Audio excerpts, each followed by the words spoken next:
Hey, math analysis students. I figured, because I'm going to be gone, that I would do a few of these problems from the More Logs assignment for you on a video in case you, had some questions on them. The answer key is on the e-board, but there are some problems that were missing from the key, so I wanted to provide you with a key for at least some of those, just for the more practice. All right? So I know it's written in green, might be a little bit challenging to see, but I'm going to take you through this and show you the work in red, so it should be better. 11, 13, and 15 are all problems you're asked to evaluate, okay? So just a little heads up, when you're asked to evaluate a logarithm, if you see a logarithm that you can evaluate just straight up, well, do it. Like this problem here, log base 7 of 1/7, right? We could turn this into 7 to the negative 1 and move the negative 1 power in front, but there's no need. I think that most of you guys know log base 7 of 1/7 is just going to be negative 1, right? Because this means 7 to what power is 1/7? It's just negative 1. 2 to what power is 1/8 is what log base 2 of 1/8 means. And that's just negative 3. So we have negative 1 minus negative 3, which is negative 1 plus 3, which is just equal to 2. So the answer to the whole problem is just 2. All right.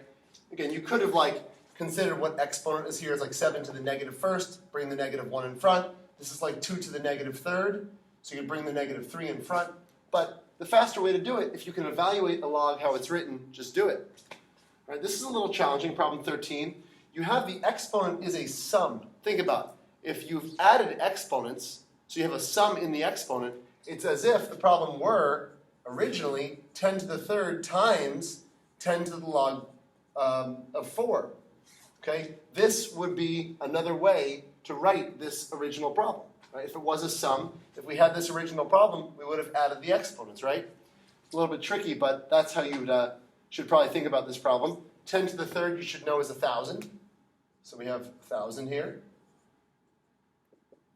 Now, this guy, we can use a property of logs. The property that says if you have a number to a log that's the base of the same number, right? If you have a base and a base to the log base of the same number, the answer is just the argument.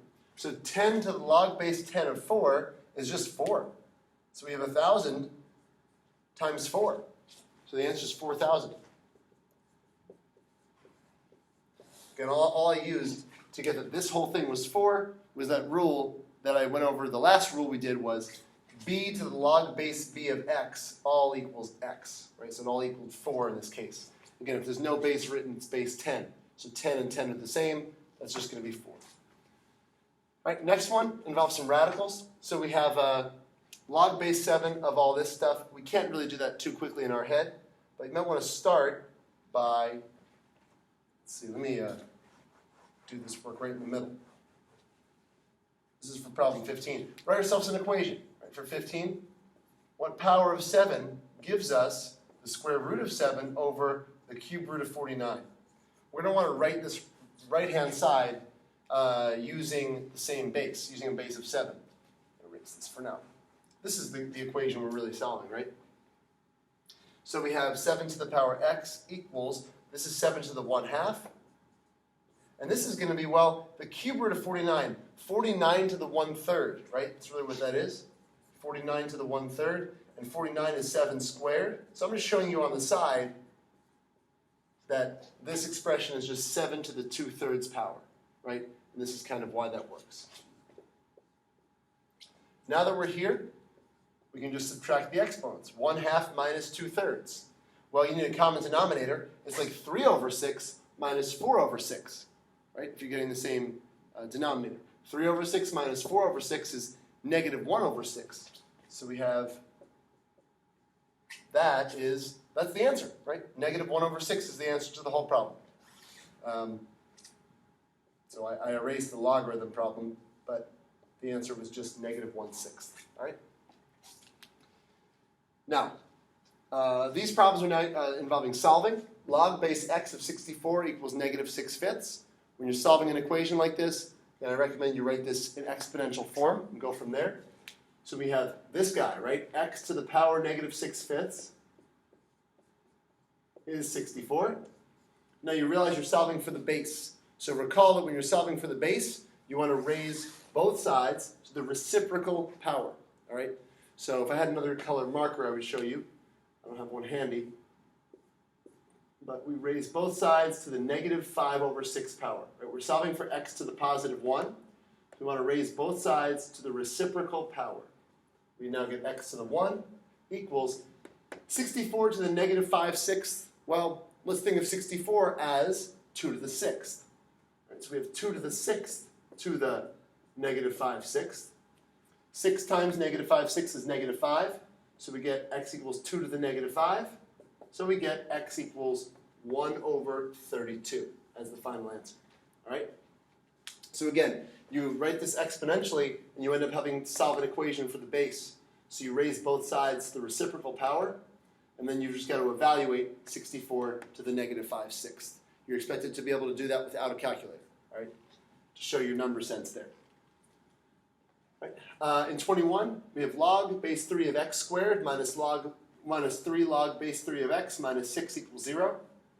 I'm going to bring this 2 in front. I think it'll be nice to see 2 log base 3 of x minus 3 log base 3 of x, because that's going to be a nice collection of like terms. You could have just brought the 3 up there, right? Log x squared minus log x to the third, but I'm going to work with the coefficients. 2 log x minus 3 log x is negative 1 log x, or just negative log x. I know I'm not saying the base, but base is 3 throughout.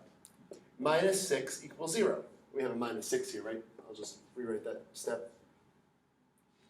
So brought the 2 in front, combine those like terms, you get negative 1 log x minus 6 equals 0. And now I'm just going to bring this logarithm to that side. Just adding this term over, we get negative 6 equals log base 3 of x. And now we can just write this in exponential form, right? 3 to the negative 6 power equals x. Still on here? Yeah, kind of. 3 to the negative 6 power equals x. And this is going to mean 1 over 3 to the 6th. Now, maybe you don't know what 3 to the 6th is. But 1 over 3 to the 6th, you could leave that. But that's 729. So 1/729 is going to be the answer to that problem. All right? So just want to do a few problems like this for you on the board in case you needed some help with those while I'm out. All right? Wednesday quiz, good luck. See me during Lunch and Learn if you need any help. Although that might not. No, I'll be here during Lunch and Learn Wednesday. All right.